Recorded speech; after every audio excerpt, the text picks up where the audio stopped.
guys, in this video we're going to install the PRG 2-inch spacer on a 2010 Cayenne GTS that has the air ride suspension. So you'll notice the rig is jacked up, 4 jack stands.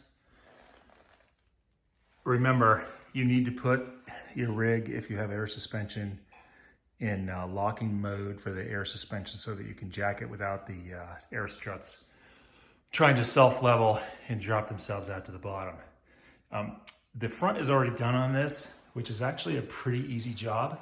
I'll come back to that maybe another time. That's pretty well documented. One of the things I wanted to do though, I haven't really seen too much great documentation or video on the rear of a PRG install. So all these are is these little bushings that are aluminum, what are they, 1 inch or so, that you install below the upper subframe. So the install is actually really easy, and all you need for this, first of all, jack the car up, obviously. On this passenger side, you need to remove the rear splash guard, the inner fender, so that's already done. If you can't do that, you probably shouldn't be tackling the rest of this job. So what we're going to do from here is loosen the subframe. So this is the upper subframe. So right here you can see, here's one bolt, it's already loosened, I've taken it down. That's an 18mm socket. Here's the other one in the front. They're already pretty loose. I could pull them out with my hand right now. I'm leaving them in there as a guide. I don't want to drop this frame because it's under pressure still with the air suspension and have it move around too much. I don't think it really can, but I don't want it to move around too much. If you're dropping the whole subframe from the rear, it's really 6 bolts. It's 8 bolts in the upper subframe and then 4 more in the lower subframe. Here's the rearmost above the sport exhaust, and then here's the frontmost. Now, if you're going to remove those, you could probably do it without a lift. It'd be a heck of a lot easier on a lift. So I'm not messing with those. All I'm doing is bringing down these, the upper subframe about 1 inch. And so it's been tricky. I've watched these guys try to do this and they're jamming all kinds of stuff in there, making it really hard.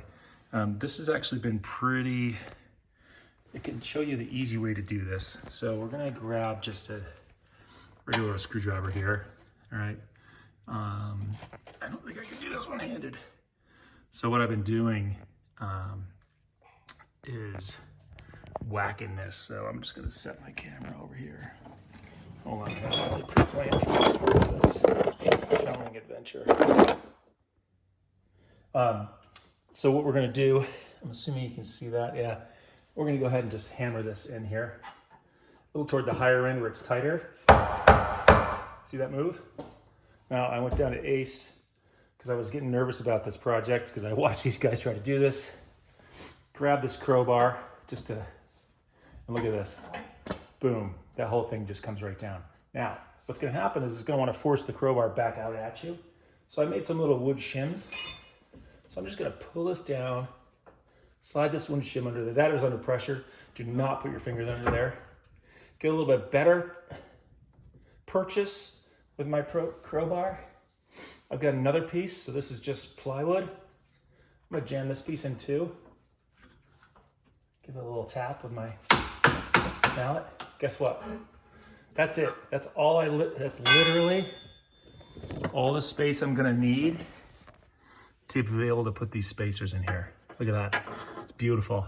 I'm gonna go ahead. I'll show you how to do this one right now, actually. Take that out of there. So this is the old Porsche bolt, Volkswagen bolt.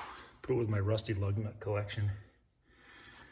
Here's the new bolt, hardened from pre-runner Greg. It's a little bit longer. If you notice, it's important. It's not a heck of a lot longer, but it's longer enough that you get more purchase when they're in there together. So we're gonna need that. Make sure this is lined up. I got my wood blocks, so everything's kind of like holding it nice and steady.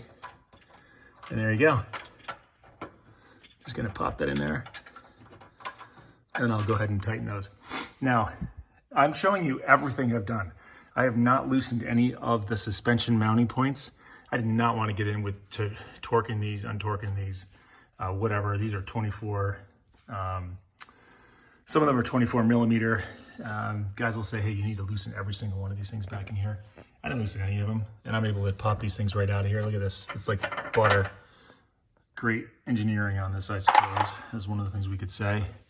Gonna be able to pop my spacer right in here. Now, they don't look like 2 inches, right? And they're not, clearly, but just given the angulation, I suppose, of these, we're gonna be able to just, it's gonna change the drop once we get going. I should loosen the suspension points. I did on the other side. I'm not gonna loosen them. I'm gonna watch and see if the suspension binds or if it drops naturally. If it binds up and doesn't really get the drop that I'm wanting, I'll go ahead and come back and loosen them. But for right now, I wanna try it without loosening them and see where we go. Now, remember, I got full pressure in my system in the bags. This is under pressure. It's dangerous. Do not be under the car in any way, shape, or form. You know, when you're torquing on some of this stuff, unless you're really certain about what you're doing. So there we go. All right, thanks guys. PRG lift just about installed.